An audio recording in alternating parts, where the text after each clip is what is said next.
Alright, so in lab, I'll go over this real quick. I picked the attack upgrade, 5% speed.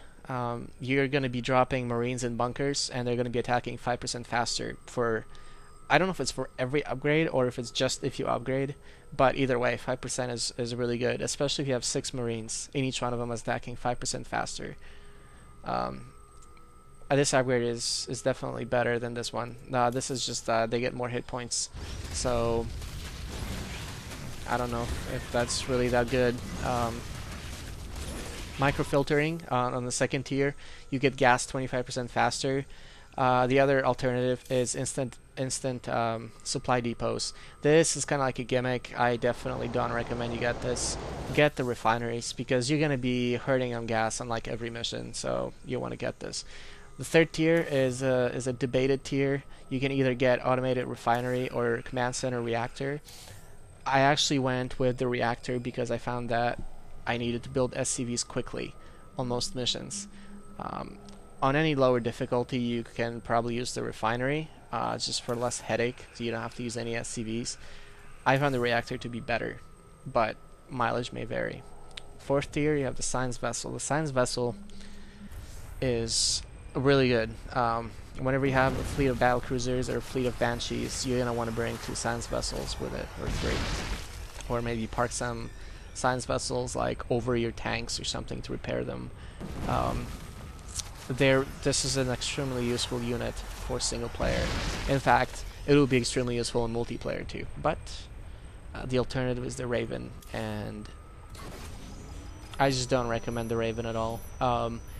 It requires a bit of micro. The auto cannons are not that good. This unit is just not that good in single player. You can't cheese. You can't, do any drops in the enemy base with it or anything. So it's not that good. For last tier here, the tech reactor is the obvious choice. The alternative is instant summon of barracks units to your rally point. So instead of them spawning at the barracks, they're gonna go ahead and appear at the rally point immediately. I found this to be pretty fun to use on normal mode when I first played through this game, but it's not that good. Get the tech reactor for brutal because it's gonna basically make it so that you can build medics out of your barracks without having that medic upgrade that I talked about earlier. That makes you so that you're able to buy medics without a tech lab. So on the Zerg side, fortified bunker is really good. Anytime you are dropping a bunker, you basically want to have that bunker live. And I can't even count the amount of times where I had a bunker with like 5 HP live before the SCV got there, or with like 20 HP or something. It's just really good, and I would highly recommend that you get this upgrade instead of the strike turret. Now, in theory, you might think, well, if things die faster from the turret, then the bunker will take less damage. Yes, but if you get this upgrade here, the ultra capacitors, your units are shooting 5% faster, and also your units are doing more damage and have +1 range, and you just want to have the bunker live longer so that your units can deal more damage out of the bunker. The turret, you can't do anything with the turret, it's just there. And it just shoots, and yeah, you don't get it. Get the fortified bunker.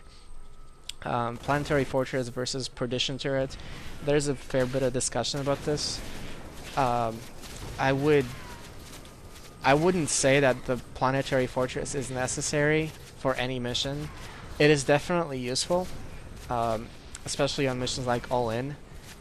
I actually didn't use a planetary fortress, or actually maybe I did. I used one planetary fortress on All In, but it's a good upgrade.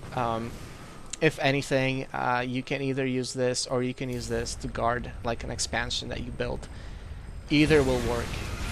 I don't think either of these is a game breaker. You can go with Planetary Fortress or Perdition Turret. I went with Planetary Fortress because I thought I'm gonna wall off my chokes on All In, but I didn't. So this was kind of a waste. Third tier, easy choice, Hercules. The Hercules you're gonna use on a few missions to carry your units across. definitely the Mobius Factor is one mission where I found the Hercules to be extremely handy. It has a lot of HP and a lot of armor, and you can carry a lot of units in it.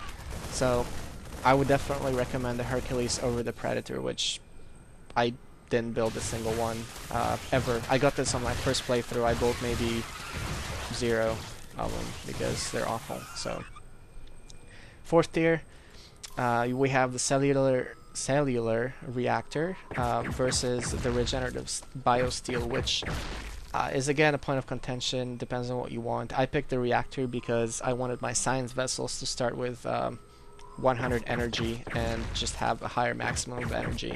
It's basically for the energy. The 100 starting energy is why I got this.